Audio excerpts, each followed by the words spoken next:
Make a date with Reverend Dr. Ebenezer Markwei at 6 a.m. from Monday to Saturday on Graphic Online via Facebook and YouTube as he expounds on matters of faith. Graphic Online, truth and accuracy every day.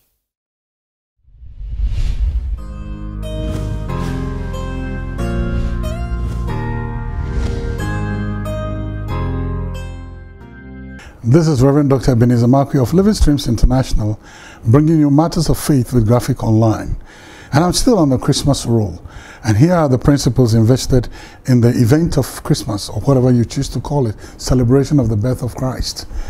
Here are the principles, and I'm still intrigued, or I'm still excited about a particular couple in Luke chapter 1. Her name is Elizabeth, and her husband Zacharias the priest. Now, Elizabeth it's a very profound story for me. I like to call today's title Pathways of Discouragement with a question mark. Pathways of Discouragement with a question mark. So I'm asking a question. Now, Elizabeth, you know, the Bible says her husband was the priest, and I'm sure she was very supportive because that's what it is. And the husband would go to the temple every time to pray for other people, intercede, serve, and sacrifice. He had been doing it regularly for a very long time. And the Bible says she didn't have a child. She's gone to the temple to see other people's children being dedicated. She didn't have a child. Her husband performing that role. And I'm sure when she looks at the way the husband will hold the baby and cuddle the baby, you know, this man wants a child badly. But here's the interesting thing. And here's the interesting thing. Every time Elizabeth would go to the temple with her husband or something like that, and still, she didn't have a child. And he kept delaying, and he kept delaying, and he kept delaying. And so I can understand that. I mean, she constantly walked the pathway of discouragement. She constantly walked that pathway of being reminded that she didn't have a child. Until she got to the place where she gave up. She didn't have, there was no prospect because she had passed childbearing age. She had passed it. She had gone beyond that. And so, nothing. I mean, she held a professorate degree in menopause. That's what it is. And I kept wondering. But then all of a sudden, you know, Zacharias gets a visitation, and just one day, God, that's the thing I like about it. When all hope is gone suddenly, when all hope is gone just one day, the tables turn favorably. The throw of the dice favored Elizabeth. And then she got pregnant. And when she got pregnant, now her pregnancy was not just any other pregnancy. It was a supernatural pregnancy. It was a prophetic pregnancy. Because in a womb was a giant of a prophet. In a womb was a man that Jesus described. He says, amongst men born of woman, none is greater than what Elizabeth was carrying. That's how Jesus described John. He said, amongst men born of woman, none is greater than he. So, and Jesus said, listen, this person that Elizabeth is carrying is more than a prophet.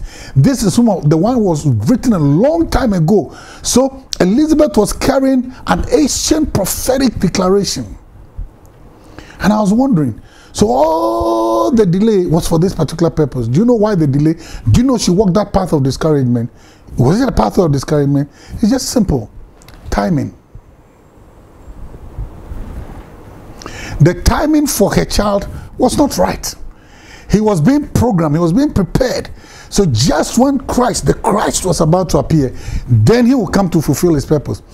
If Elizabeth had given child 40 years, 60 years ago, she would have given birth to a child, but he'll be out of his time.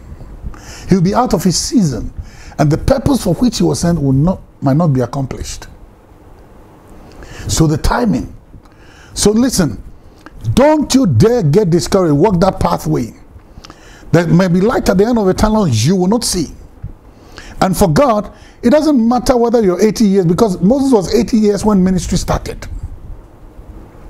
When he came into the full glow of ministry. Sarai was many years old before she had.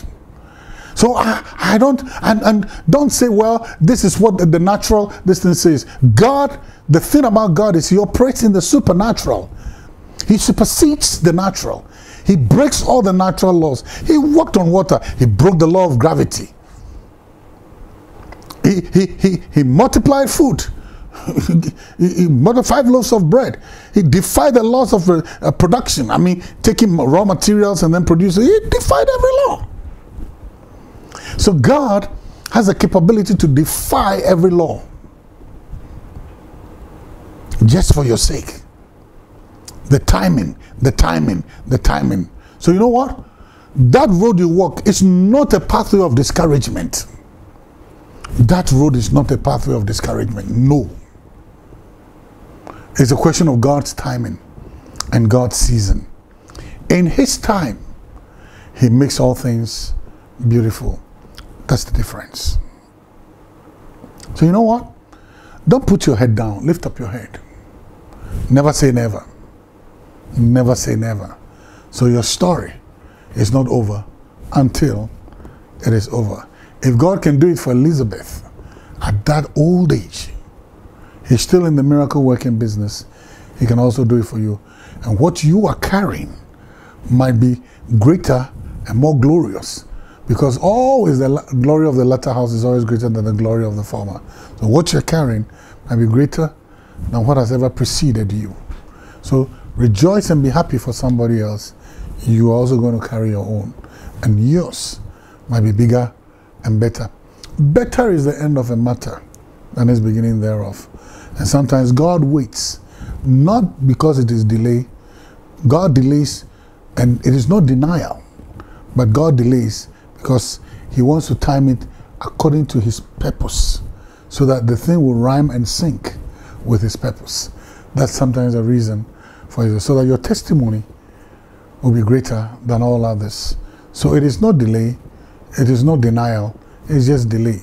And here's the thing, it's not the pathway of discouragement, it is rather a pathway of God's timing, and He's going to make it come to pass in His time. He makes all things beautiful. See you later.